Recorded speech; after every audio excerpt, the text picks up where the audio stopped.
Have you ever held an old banknote and wondered where it had been? Who had spent it? Whose hands had carried it? What stories it could tell? Most of us never think about that. Money changes hands every day, and once it's in our wallets, it's just money. But imagine finding a handwritten message on the back of a 500 Naira note. Not random scribbles. Not someone's phone number. A message. One that read: "Follow the white rooster at 5 p.m. Life begins where the old king fell. Trust but verify. A friend." Would you laugh and spend the money? Or would you follow the instructions?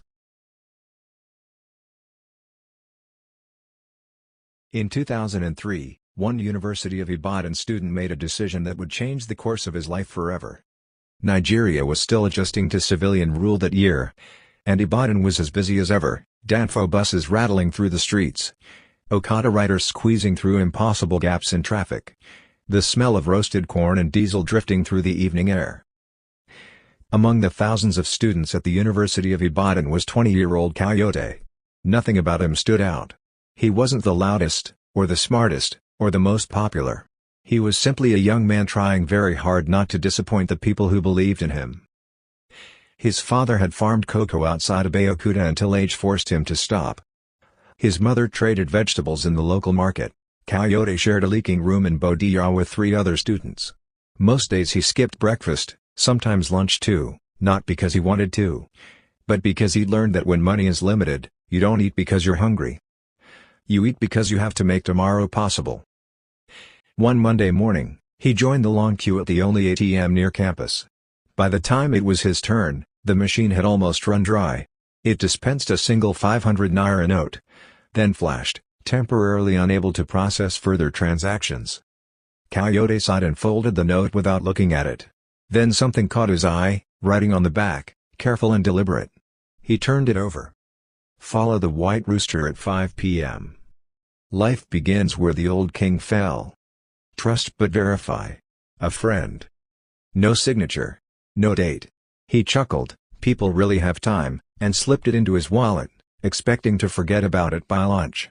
He didn't. Throughout his macroeconomics lecture that morning, his mind kept drifting back to the words.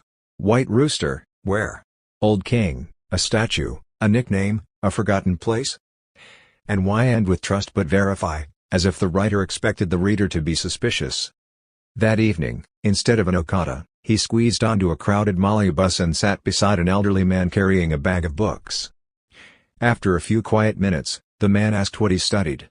Nodded approvingly at economics, then said, almost to himself, "Ibadan keeps its history in strange places. This one hides it better than most."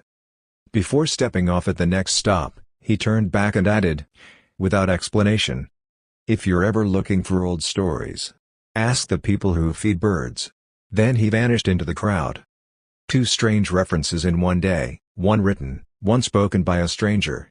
Coyote lay awake that night, staring at the ceiling, asking himself a question he hadn't wanted to ask all day: what if the message isn't a joke? The next afternoon, at exactly 4:15, he made a decision, not because he believed the note, but because he wanted to prove to himself there was nothing to believe. He folded it carefully into his wallet and set off for Dugb. Dugb was as loud and crowded as ever, and standing at the junction, Coyote almost turned back. Nothing about a white rooster. No mysterious old man, just hundreds of people finishing another day's work. He nearly laughed at himself. On impulse, he approached an old newspaper vendor closing his stall and asked, awkwardly, about a white rooster. The vendor stopped folding his papers and studied him. "Who sent you?" "No one, I found a message." The old man pointed toward a quiet road behind the railway line. "Walk until you see a mango tree. If the person you're looking for is there, you'll know." Under that tree sat an old man named Pa Akin. Birds scattered at his feet, pigeons, guinea fowl, and one unmistakable white rooster. When Coyote handed over the note, Pa Akin's face changed. Not surprise. Relief. So. It finally reached someone. He explained, years earlier he'd worked for a retired civil servant, Adewale Adebayo, a quiet man. No wife, no children, who spent his final months planning something he never fully explained. Before he died, he handed Pa Akin a sealed envelope and one instruction. One day someone will come carrying a marked 500 Naira note. Don't ask how. Just give them the next clue. Pa Akin had carried that promise almost 5 years, wondering if anyone would ever come. Inside the envelope was a second worn note and a folded paper. The book that holds the key is not in the library. Go to the abandoned British store on Oguntha Road. Bring proof of hunger. What does that mean? Coyote asked. Pa Akin shook his head, he'd never been told. But before Coyote left, the old man added one more thing. The words that would stay with Coyote longer than any clue. The message ended with trust but verify. That's the best advice Adebayo ever gave anyone. If something stops making sense, walk away. Never follow mystery further than your common sense allows. The old British warehouse on Oguntha Road looked forgotten. Faded colonial lettering, broken windows, weeds pushing through cracked concrete. Coyote searched empty offices, broken cabinets, stacks of moldy ledgers, finding nothing for nearly 40 minutes. He was beginning to feel foolish. Then, on a rusted steel shelf, a book slipped free and landed at his feet. Inventory Register, Western Region Supply Office. Not really a book, a letter. The book that isn't in the library, he whispered, smiling for the first time all afternoon. Tucked between its pages was an envelope holding a brass key and another note. Good. You chose to look before assuming. Now bring proof of hunger. No label on the key. No explanation. Coyote almost gave up right there. That evening, Pa Akin didn't recognize the key either. But offered a thought that stuck. When people hear hunger, they think only of food. But hunger can mean many things. Hunger for knowledge, for opportunity, for a better life. On the bus home, Coyote realized the one document he carried everywhere, representing everything he was working toward, was his student identity card. Back at the warehouse the next day, hidden beneath an old office desk, he found a small steel cash box bolted to the floor. The brass key turned smoothly. Inside, no cash, no gold, just a sealed envelope, a leather diary, and a folder of documents tied with string.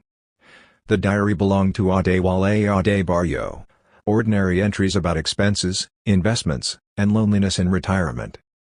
One line stayed with Coyote: wealth given without wisdom disappears quickly. Opportunity lasts longer. The folder held investment certificates, land receipts, a bank passbook, and a notarized letter stating that Adebayo, having no surviving dependents, wished his estate to go to whoever completed the instructions he'd set in motion, with Pa Akin named as witness. Everything looked genuine. But one thought wouldn't leave Coyote's mind: anyone could type something like this. He looked again at the note's final words: trust. But verify, and understood, for the first time, what they meant. Adebayo hadn't asked anyone to believe blindly. He expected them to question, to investigate, to verify. There was only one place left to go: the bank. At the bank on Lebanon Street, a customer service officer's expression turned serious as he examined the passbook. This account hasn't been active in years. He disappeared with the documents, and an operations manager eventually sat down with Coyote. The signatures appear genuine. So do the account records. But we'll need time. Head office must confirm everything. 3 of the longest weeks of Coyote's life followed. Pa Akin stayed calm throughout. If the documents are genuine, they'll still be genuine tomorrow. Then, finally, the phone call came. Congratulations, the manager said. We've completed verification. The documents are authentic. There were no surviving beneficiaries. The account belongs to you. The estate wasn't a fortune by any measure. A little over 500,000 naira and 2 modest plots of land on the outskirts of Ibadan. To Coyote, it was everything. He cleared every outstanding school fee, bought the textbooks he'd always borrowed, and for the first time since entering university, stopped worrying about his next meal. He sent money home. His father, after a long silence, simply said, "My son. Whatever this blessing is, use it well." Coyote never forgot those words. Instead of spending carelessly, he invested part of the money into a small textbook business, selling to fellow students at affordable prices. The inheritance had opened a door. Walking through it was still his responsibility. Nearly 2 decades later, Coyote had graduated with first-class honors in economics, built a career in banking, married, and raised a family. In his office hung a simple wooden frame holding the original, Faded 500 Naira note. When young colleagues asked why he kept such an old piece of currency, he always gave the same answer: trust. But verify. That's the part that mattered most. A few years after everything was settled, Coyote returned to Doug to look for Pa Akin. The old man was gone. Neighbors told him he had passed away peacefully several months earlier. They handed Coyote a small cloth pouch the old man had left behind. Inside was nothing except a short handwritten note. It read, "A promise kept is a burden lifted. Take care of yourself, my son." No signature. None was needed. Years passed. Coyote built the life he had once only dreamed about. He married, raised a family, and quietly became the kind of man people turned to when they needed advice. Most people who met him never knew there had been a time when one 500 Naira note stood between him and an empty stomach. Whenever someone asked why he kept such an ordinary piece of currency, Coyote would simply smile and say, "It's a reminder that opportunities sometimes arrive dressed as coincidences." Years after Pa Akin's passing, Coyote returned once more to the old mango tree. The tree still stood. Children now played where the old man used to feed his birds. Life had moved on. Standing beneath its shade, Coyote thought about Mr. Adewale Adebayo, a man he had never met, yet who had changed his life forever. He also thought about Pa Akin. For years, the old man had faithfully kept a promise without ever knowing whether anyone would come. As Coyote prepared to leave, a thought crossed his mind. Maybe the greatest part of Mr. Adebayo's legacy wasn't the inheritance. Maybe it was the chance he had given a complete stranger. That evening, after returning to Lagos, Coyote opened his desk drawer. Inside was a fresh 500 Naira note. Beside it lay the original. Its edges were worn. The blue ink had faded. But the words were still there. He placed both notes side by side. Then, taking a blue pen, he carefully copied the message onto the new note. Not perfectly. Just carefully enough that the spirit of the words remained. Several days later, on a quiet Saturday morning, Coyote stopped at a roadside bookshop. He bought a second-hand economics textbook. The total came to exactly 500 Naira. He smiled to himself. As he handed the bookseller the note, he paused for just a second. Not because he expected anything to happen, but because he knew what that little piece of paper had once meant to him. The bookseller thanked him, dropped the note into a metal cash box, and immediately turned to serve another customer. That was it. No music. No miracle. No sign that anything extraordinary had just happened. The note would leave that shop before the day was over. It might pass through a taxi driver, a market trader, a fuel station attendant, a student buying lunch, or it might disappear into circulation forever. Coyote would never know. And somehow, he preferred it that way. Because some acts of kindness don't need witnesses. They simply need to begin.